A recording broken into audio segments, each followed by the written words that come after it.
What is the winning move for white in this position? You have 5 seconds to find it. 5, 4, 3, 2, 1. The time is over. To be able to find the best move, the winning move in this position for white, you must know 3 most important attacking principles I'm gonna tell you in this video.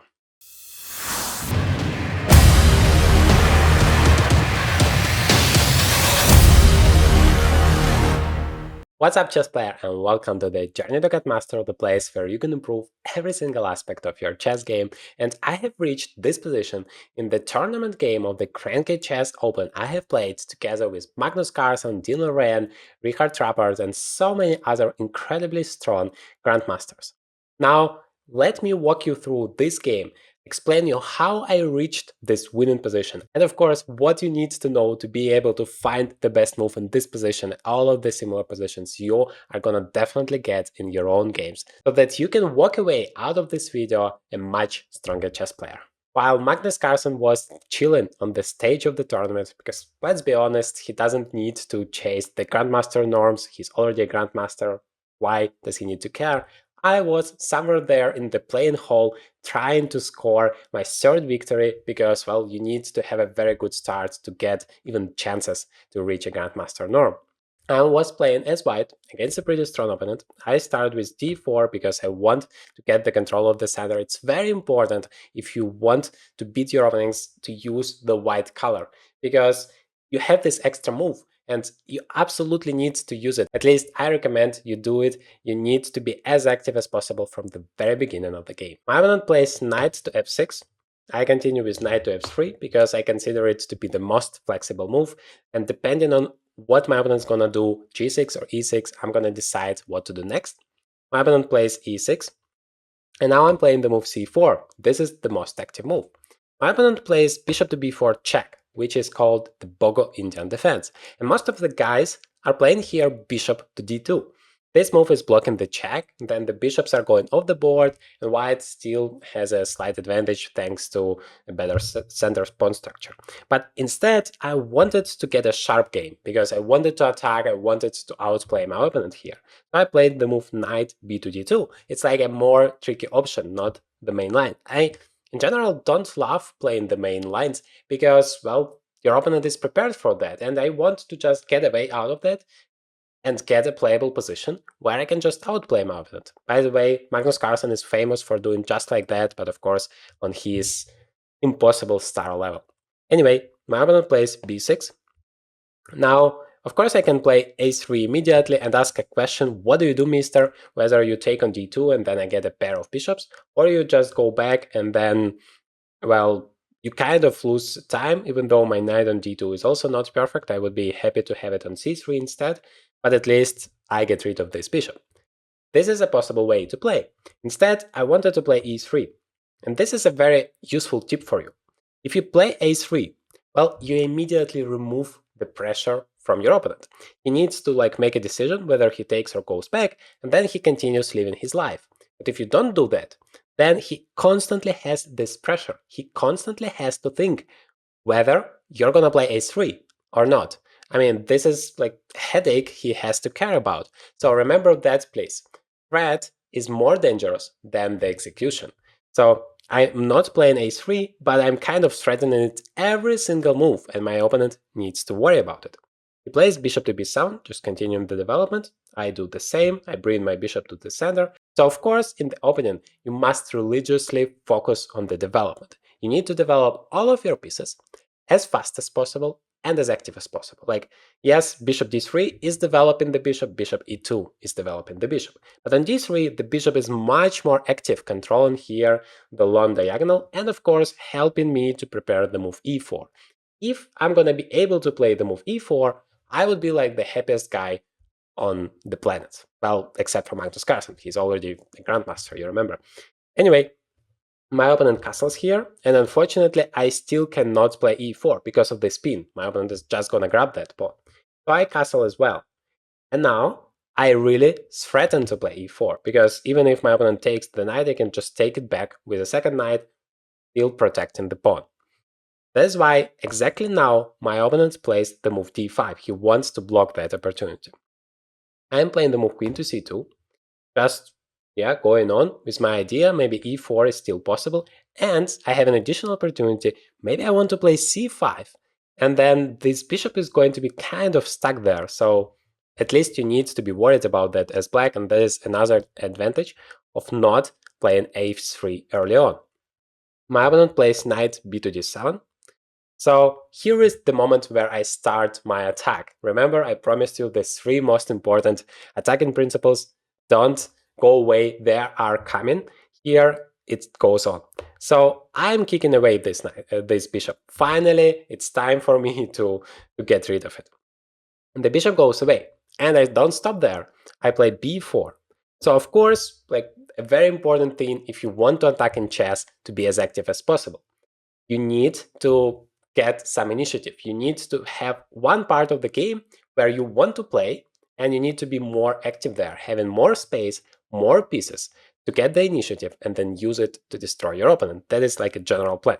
Now, there is a very instructive moment. My opponent plays c5 because, I mean, you must do something. Otherwise, I'm just threatening to play c5 myself. Your bishop needs to go away again. And then I play even c6, forking two of your pieces, and you lose. So you cannot stay too passive. Even if you are not planning to be the next Michael Tal, you still cannot stay too passive in chess. That is why even if you are playing black and even if you want to be solid, you still must find your counterplay. You still must fight for the center. Center is the most important part of the game. Now, very instructive, this time strategic point, not tactical. I want to leave my opponent with this c5 pawn, because if you notice, those pieces, the pawn kind of blocks it. And so my opponent cannot really be as active as he might want to be. To achieve that, I need to take those pawns in the right order. I'm taking the c5 pawn with my d pawn. My opponent has to take it back. The bishop is hanging. I'm grabbing the pawn otherwise.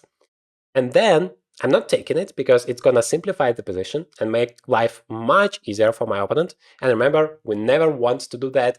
The main point of playing the chess game is to make your opponent's life as miserable as possible. Yes, chess is a very brutal game, please remember about it. So I'm playing the move b5. I'm not allowing him to exchange that pawn, and now he's stuck with it forever. He can play d4, but I'm gonna grab that pawn. He can take on c4, and then I'm gonna be happy to block that isolated c pawn. It's going to be a weakness forever. So basically, he cannot do anything about it. My opponent plays queen to c7. Of course, continuing the development. Development is the key to success. I'm playing bishop to b2. The bishop is so beautiful along this long diagonal. I mean, I love this bishop so much. Now it's time to develop the rooks for both of us. We are doing that, maybe not in a perfect way, but well, we are human beings. Rook f to e8 and rook a to c1. And now a very instructive moment comes. I mean, if somebody would tell me that my next move would be such a huge mistake, I would never believe it. It's incredibly instructive. So my opponent plays h6. And now I decide that, well, I need to remaneuver my pieces. I need to create some threats for my opponent, because otherwise he's very stable. I mean, what do I want? Well, I want to win the game. I'm playing the move queen to b1. I want to remaneuver my queen all the way to a1 and then attack along the long diagonal. There is one little problem with it. Chess.com says it's a mistake, but not because queen to b1 move itself is a very bad one. It's because I didn't really think enough about my opponent's opportunities. It turns out he didn't just play rook to e8. I mean, he did because he missed this opportunity, but if he would have found it, it's so amazing. Just pause the video for a second and feel free to find the move for black. I'm gonna even flip the board for you. I mean, it's a signal for a future me who is gonna prepare the board with the moves for you. But anyway, try to really find it because it's such an extractive moment and it's a perfect opportunity for you to train your attacking skills. Okay, if you have found it, just let me know in the comments. I want to see how many geniuses we have in our community. And by the way, if you're already there, don't forget to hit the like button and of course subscribe to the channel, because we have a goal to reach 10,000 subscribers in our amazing community before the 1st of May, my birthday, to make this dream possible and to prove there is absolutely nothing impossible in this world if you truly believe in it. Most of the viewers are watching without subscribing to the channel. It's not difficult for you, but it means the world for me. Thank you very much. Here it comes, the brilliant move from black, the move d4.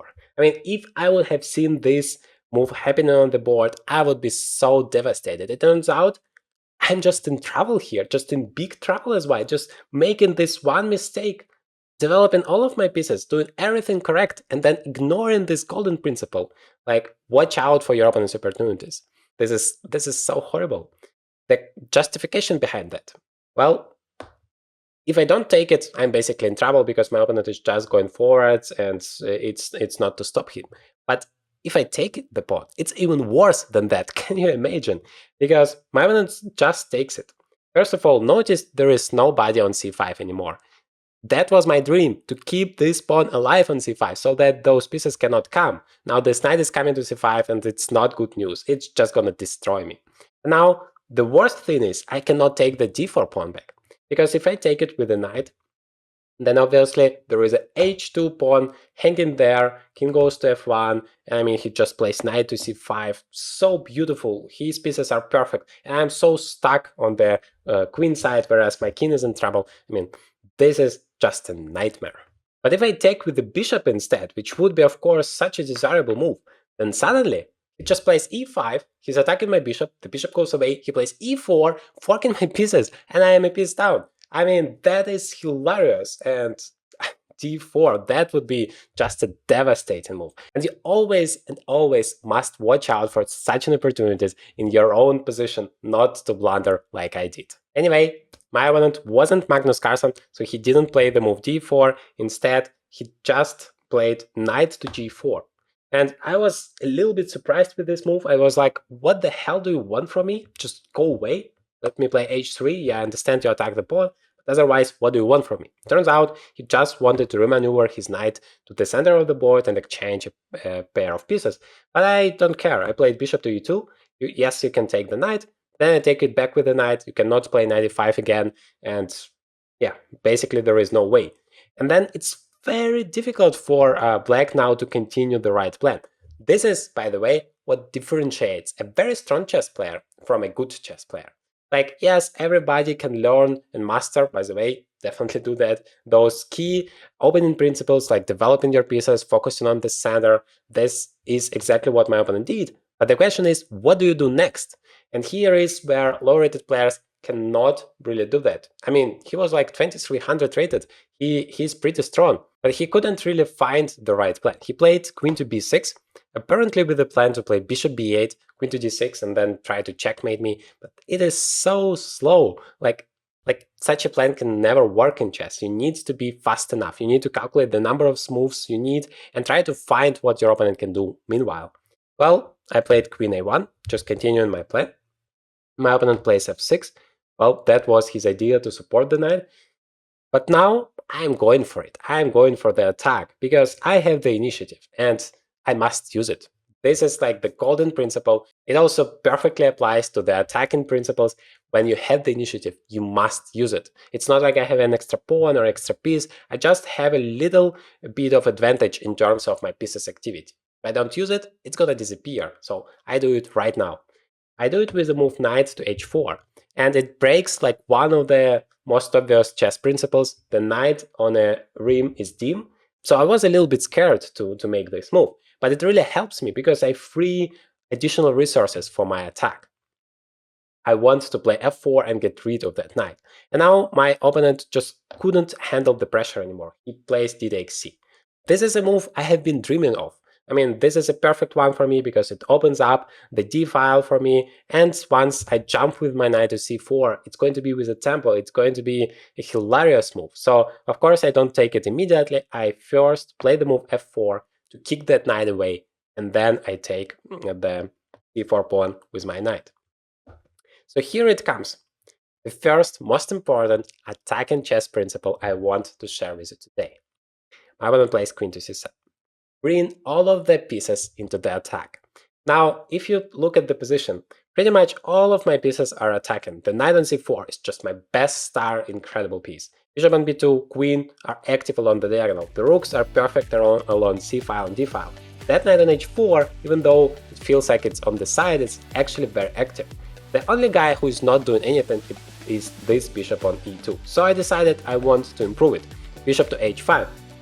Now you really want to connect all of your pieces. It's like bringing all of your forces into the battlefield so you're ready for the battle.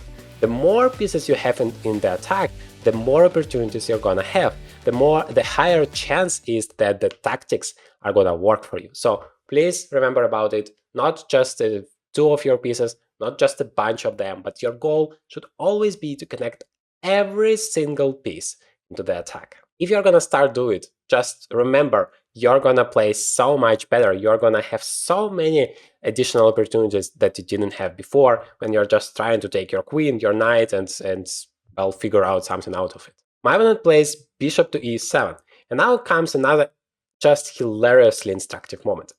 I have found, like I thought, a very interesting move. I'm playing the move f5.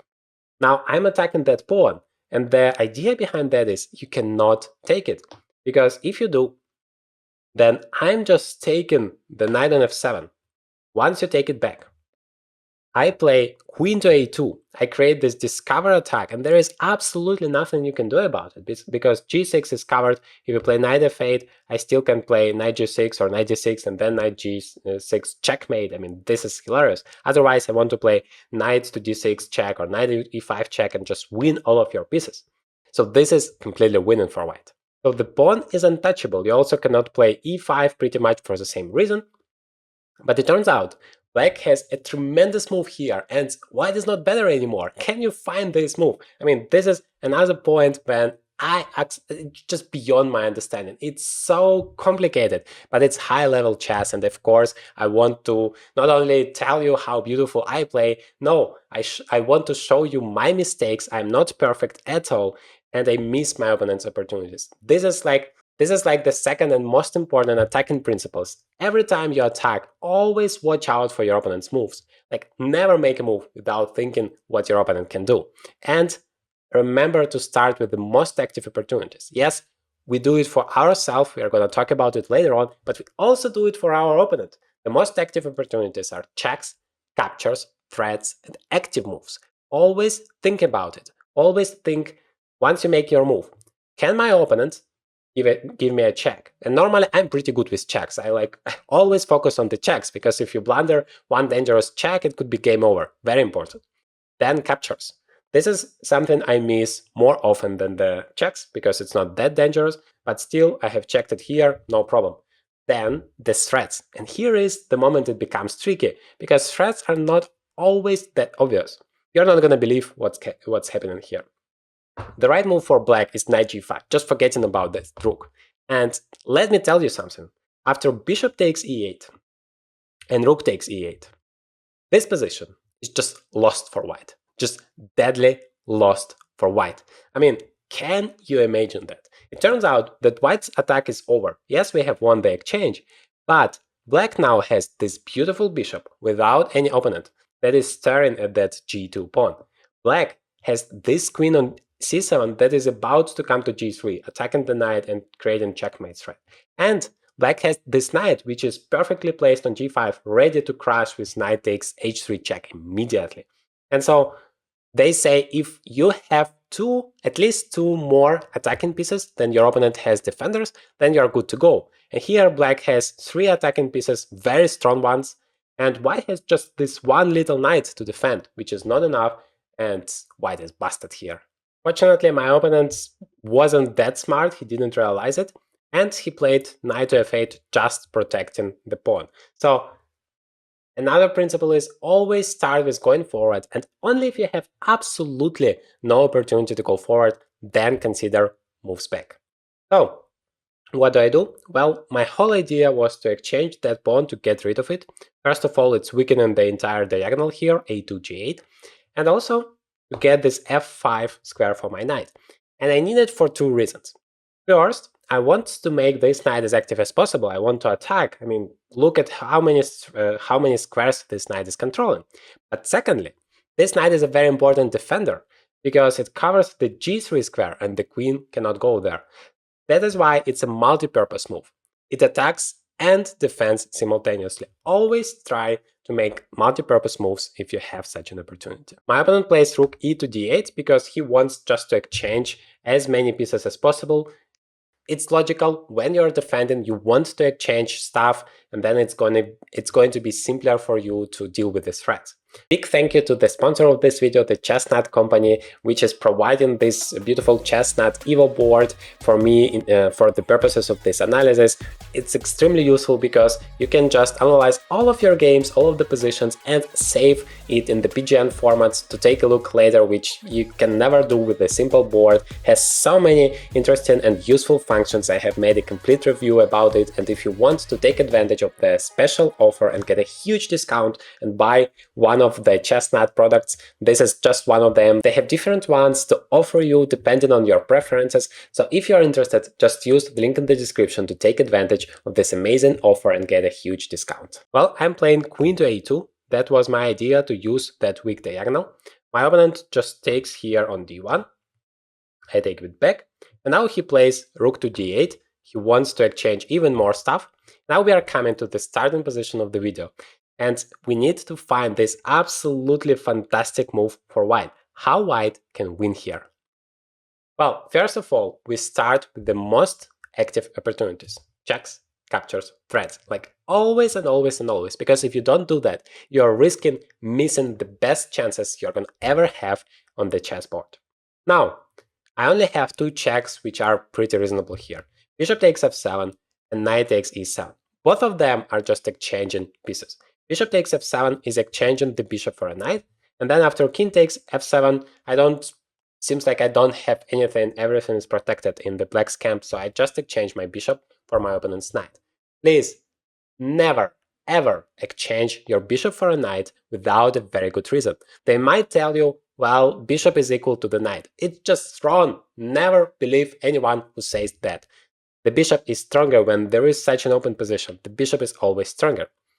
Well, knight takes e7 is exchanging the knight for a bishop, which for the same logic should be better than that. But first of all, this knight is like a huge exception. This knight is so hilariously strong. And secondly, I just in general don't want to exchange the pieces like that, because every time you exchange an attacking pieces for the defending pieces of your opponent, you're making life so much easier for him. And you remember, this is the opposite of what we are aiming at chess. So those are not the options. The second step is captures. Can we capture something? Well, except for the same moves, we don't really have any opportunity to capture. Well, we can take the rook on d8, and that's, by the way, also a check, but I didn't even consider it because it's another exchange. We don't want to exchange the pieces just like that when we are attacking. So that leads us to the third step, creating threats. And here is where it becomes more tricky, because it's all obvious checks and captures, but the threats, I mean, what it is, right? So the threat is when you attack something. The threat basically means that next move you are threatening to do something dangerous for your opponent. Either you are threatening to give a check, or you're threatening to capture something, or you're threatening, I don't know, to catch his queen, and then the queen has no way out, something like that. So you're threatening to do something dangerous. How can we do that? Well, normally you take a look at the pieces of your opponent that are unprotected, that are vulnerable. The only piece that is unprotected in black's camp right now is this knight on e6. So we want to attack it. The question is, how can we attack it? Well, we have our queen that is ready and happy to attack it. The problem is this knight stands in the way. So we just play knight to d2, and then the way is open, we attack it, and everything is perfect. No. Just no. This is the most horrible strategy. Never ever go back without a very good reason. Just consider all of the moves going forward, and only if absolutely everything on the board doesn't work, then go back. Please, please always go forward first. Knight to d2 would just spoil everything. Everything that I have, so brilliant knight, the rook who is fighting for the file, knight d2 back. No, never. So instead, we want to go forward. we go to d6. And of course, here comes the second very important principle, which we have touched a little bit. Never make a move without thinking what your opponent can do, or always watch out for your opponent's opportunities. Like, it's important. Never make a move thinking that, well, I'm just gonna do that and somehow it's gonna work. No, this is not how chess works. You need to try to understand what your opponent can do, because you can never play chess alone. You always have your opponent who has his dreams, hopes, threats, ideas, and dreams. And you need to care about all of that and make sure it's not possible. So, well, basically the knight is hanging. We need to consider what happens if he takes it. First of all, if he takes with the knight, we have queen takes e6 with the check, and then all of the pieces are hanging. We are gonna just grab it. It doesn't work. If he takes with the rook, then we can just take it with the knight, bishop takes, and then queen takes e6. We have an extra exchange, and once again, absolutely nothing dangerous. We are just gonna win there. So the only real option we need to consider, and this is what he played in the game, is bishop takes d6. Now, of course, we have to take the knight, and we create a lot of problems because the knight is pinned now. Of course, well, some knight takes d6 is a huge threat, either immediately or after bishop takes f7, winning the piece. So my opponent plays bishop h2. And here comes the third most important attacking principle. Make sure that your king is secure before going all in into the attack. It's like when you're going to war with somebody, you need to make sure that your family is in safety, because you don't want to be afraid of your family being in danger, right? You don't want to think about it when you're really fighting, when you are fighting for your life, let's say. This is exactly the same in chess. Treat your king as your family. So I have calculated the variations. I have said, well, I'm going to just play king to h1, and my opponent can do anything about it. Well, you can sacrifice the bishop. I'm going to be happy to take it. Otherwise, you cannot do anything. Queen to g3 is never possible as long as this knight on f5 covers that square. That is what I was focused on.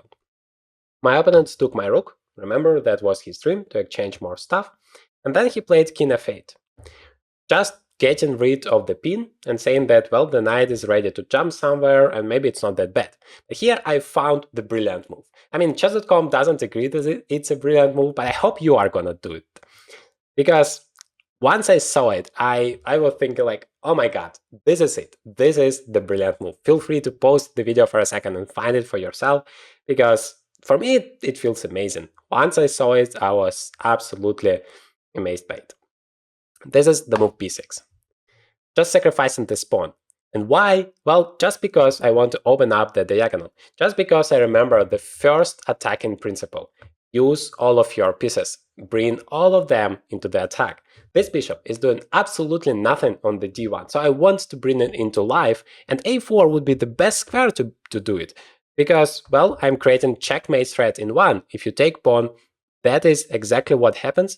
And by the way, this king on h1, it's not only hiding there, it's also attacking the bishop, so that this queen is kind of attached to it. So if you use your queen to somehow cover the checkmate, then that would be a huge problem. For example, if you play queen to b8 with an idea to stop the checkmate, I'm gonna play queen e7 check, you have to go there, and then I play bishop to b3, just pinning that knight, I'm threatening to take it, and if you defend it, then I'm gonna win the bishop on h2. That is why my opponent played bishop to c8 instead, and I found the last amazing move here, because it's actually not that simple. I mean, you can take here the queen, and probably that would be enough, but I have found a much better move.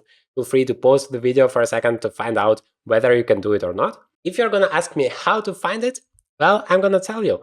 Just start with the most active opportunities. Checks, captures, threats. Well, this is basically the only reasonable check in this position, queen to e7. Even though you might say, well, it's not reasonable, you are just losing a piece, stupid human being. But wait a second, always watch out for your opponent's opportunities. It's not that simple. If you just take that knight in the end of the day, the idea is I'm gonna take your pawn on a7, and I'm threatening to promote my pawn into a new queen. The only way to stop it is to play bishop to b7, then I play bishop to f3, I'm exchanging the bishops, and then just promote my pawn. So my opponent did take the queen, he has no choice, but after knight takes, instead of taking the knight, he played a takes b, But now I just take it here on c8 and I win a piece. He played bishop c7, but after the right move a4, he realized there is absolutely nothing to do, I have an extra piece, and he stopped his suffering here. Here is how you attack in chess. But the problem is, to get those positions, you need to understand the opening principles very good, as well as what you do right after the opening, because remember, this is where my opponent struggled. Well, to help you with that, I have created an entire opening course, 10-day opening master, where you can build a complete lifetime opening repertoire in just 10 days, both for white and black, at a price of just a single opening course. This is an amazing offer. Nobody has anything like that. You also have a 100% money back guarantee if you are not happy for any reason, but so far nobody asked for a refund because, well, the course is so great. You have around 100 practical tasks so that you immediately apply the knowledge you have just learned. You have more than 100 pure value video tutorials. I mean, if I would have had such a course like 10 years ago, that would save me hundreds of hours of hard work. That would save me hundreds of painful losses that I got in my tournament games because I wasn't really prepared, I didn't understand the ideas. It's not really about memorizing the openings, and we talk about the entire course. It's about understanding the ideas, and this is exactly what the course is about. I cover so much in the bonus videos as well, in the practical games, where I show you how you can use the variations we have learned into the practical game. And I show you exactly what you need to know at your level, because so many courses, they're just telling you some Grandmaster stuff that you're never gonna see in your own games.